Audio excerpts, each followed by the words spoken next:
passionate but seemly, difficult to win but when won, all fulfilling. They are passing away, but their homesteads remain, and such a homestead is Morton. To Morton Hall came the Lady Anna Gordon as a bride of just over 20.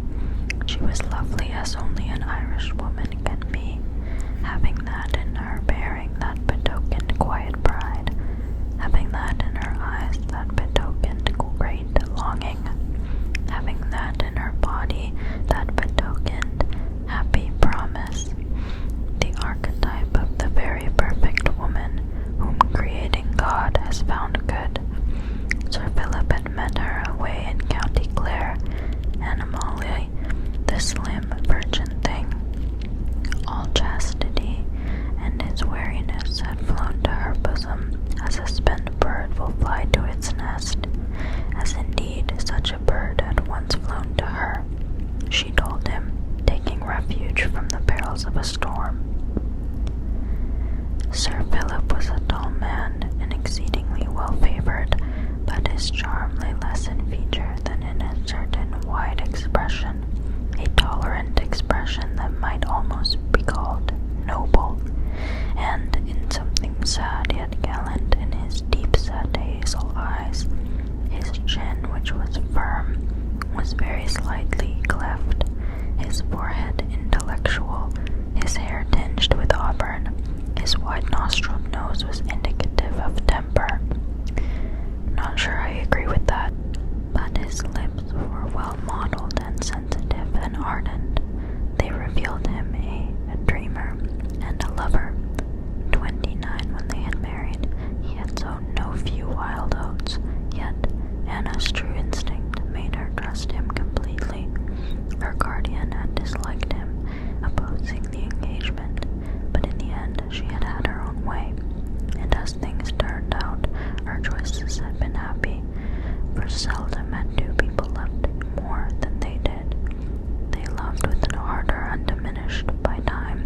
As they ripened, so their love ripened with them. Sir Philip never knew how much he longed for a son until, some 10 years after marriage, his wife conceived a child. Then he knew that this thing meant complete fulfillment, the fulfillment for which they had both been waiting. When she told him, he could not find words for expression, and must just turn and weep on her shoulder. It never seemed to cross his mind for a moment that Anna might very well give him a daughter. He saw her only as a mother of sons, nor could her warnings disturb him. He christened the unborn infant Stephen because he admired the pluck of that saint. He was not a religious man by instinct, being perhaps too much of a student, but he read the Bible for its fine literature, and Stephen had gripped his imagination. Thus, he often discussed the future of their child. I think I shall put Stephen down for Harrow, or I'd rather like Stephen to finish off abroad. It widens one's outlook on life. And listening to him, Anna also grew convinced. His certainty wore down her vague misgivings, and she saw herself playing with this little Stephen in the nursery, in the garden, in the sweet-smelling meadows, and himself the lovely young man, she would say, thinking of the soft Irish speech of her peasants, and himself with the light of the stars in his eyes and the courage of a lion in his heart. When the child stirred within her, she would think it stirred strongly because of the gallant male creature she was hiding. Then her spirit grew large with a mighty new courage because a man-child would be born.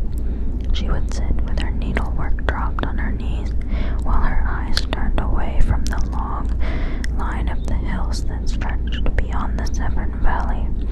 From her favorite seat underneath an old cedar, she would see these Malvern hills in their beauty, and their swelling slopes seemed to hold a new meaning. Full-bosomed, courageous, great green-girdled mothers of splendid sons.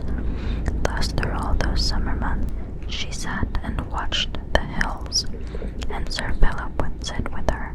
They would sit hand in hand, and because she felt grateful, she gave much to the poor, and Sir Philip went to church, which was seldom his custom, and the vicar came to dinner, and just towards the end, many matrons called to give good advice to Anna.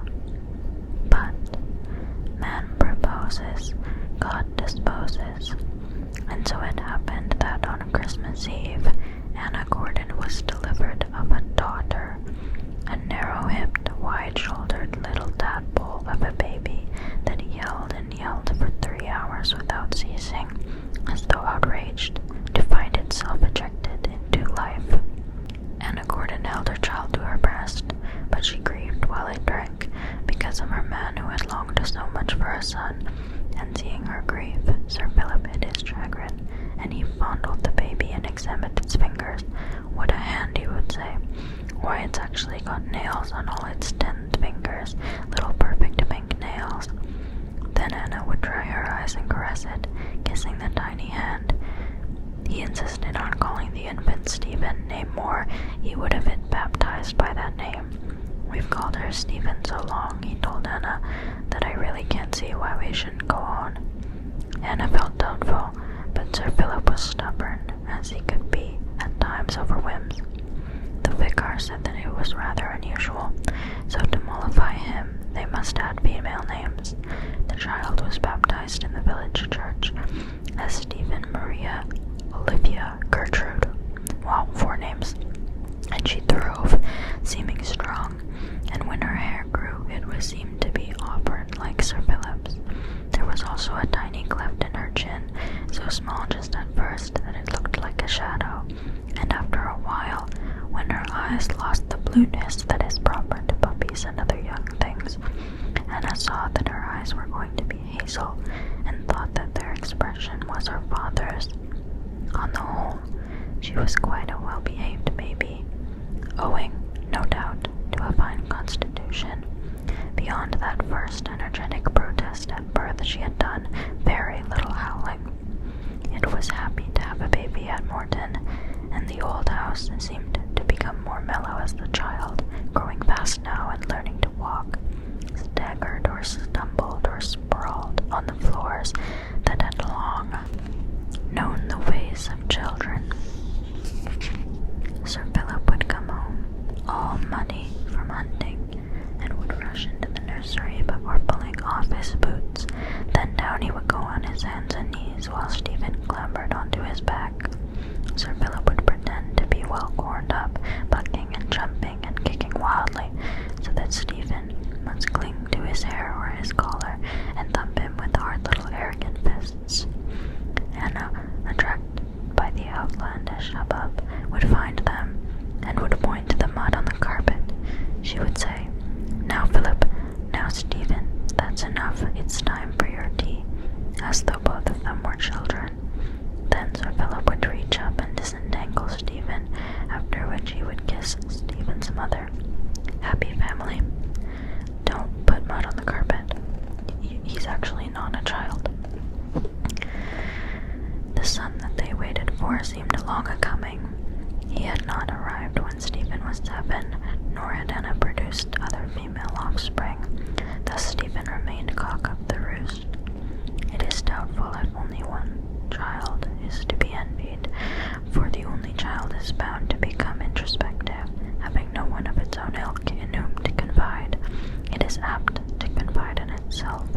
It cannot be said that at 7 years old the mind is beset by serious problems, but nevertheless it is already groping, may already be subject to small fits of dejection, may already be struggling to get a grip on life, on the limited life of its surroundings. At 7 there are miniature loves and hatreds, which, however, loom large and are extremely disconcerting. There may even be present a dim sense of frustration, and Stephen was often conscious of this sense, though she could not have put it into words. To cope with it, however, she would give way at times to sudden fits of hot temper, working herself up over everyday trifles that usually left her cold. It relieved her to stand opposition. After such outbreaks, she would feel much more cheerful, would find it almost easy to be docile and obedient. In some vague childish way, she had hit back at life, and this fact had restored her self-respect. Anna would send for her turbulent offspring and would say, "Stephen, darling, Mother's not really cross. Tell Mother what makes you give way to these tempers. She'll promise to try to understand if you tell her." But her eyes would look cold, though her voice might be gentle, and her hand when it fondled would be tentative, unwilling. The hand would be making an effort to fondle, and Stephen would be conscious of that effort. Then, looking up at the calm, lovely face, Stephen would be filled with a sudden contrition, with a sudden deep sense of her own shortcomings. She would long to blurt all this out to her mother, yet would strangely shy with each other, would stand there tongue-tied, saying nothing at all. It was almost grotesque, this shyness of theirs, as existing between mother and child. Anna would feel it, and through her Stephen, young as she was, would become conscious of it, so that they held a little aloof when they should have been drawing together. Stephen, acutely responsive to beauty, would be dimly longing to find expression for a feeling almost amounting to worship that her mother's face had awakened. But Anna, looking gravely at her daughter, noting the plentiful auburn hair, the brave hazel eyes that were so like the father's, as indeed were the child's whole expression and bearing, would be filled with a sudden antagonism that came very near to anger. She would lie awake at night and ponder this thing, scourging herself in an access of contrition, accusing herself of hardness of spirit, of being an unnatural mother. Sometimes she would shed slow, miserable tears, remembering the inarticulate Stephen. She would think, "I ought to be proud of the likeness, proud and happy and glad when I see it." Then back would come flooding that queer antagonism that amounted almost to anger. It would seem that Anna must be going mad, for this likeness to her husband would strike her as an outrage, as though the poor innocent 7-year-old Stephen were in some way a caricature of Sir Philip, a blemished, unworthy, maimed reproduction. It's just like that meme where the mom is laying in bed with the twins, and the mom is like, 9 months carrying you, and you come out looking just like your stupid dad. And then the dad is standing at the end of the bed, and he looks just like the twins. You guys know that meme? It's funny. Where was I? Yet she knew that the child was handsome, but now there were times when the child's soft flesh would be almost distasteful to her, when she hated the way Stephen moved or stood still, hated a certain largeness about her, a certain crude lack of grace in her movements, a certain unconscious defiance. Then the mother's mind would slip back to the days when this creature had clung to her breast, forcing her to love it by its own utter weakness. And at this thought her eyes must fill again, for she came of a race of devoted mothers. The thing had crept on her like a foe in the dark. It had been slow, insidious, deadly.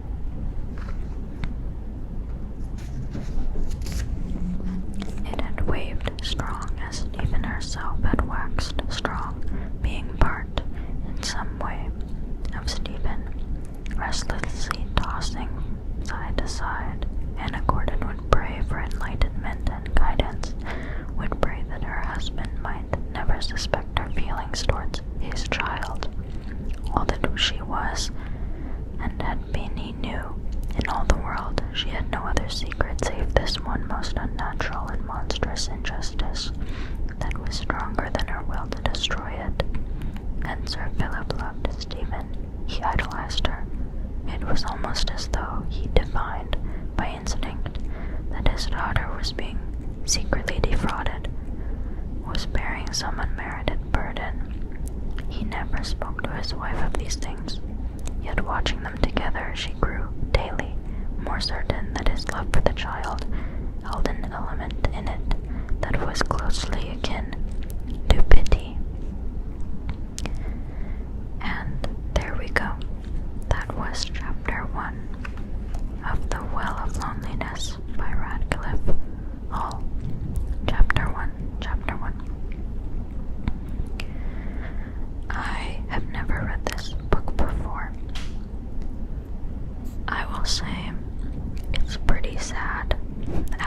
right now.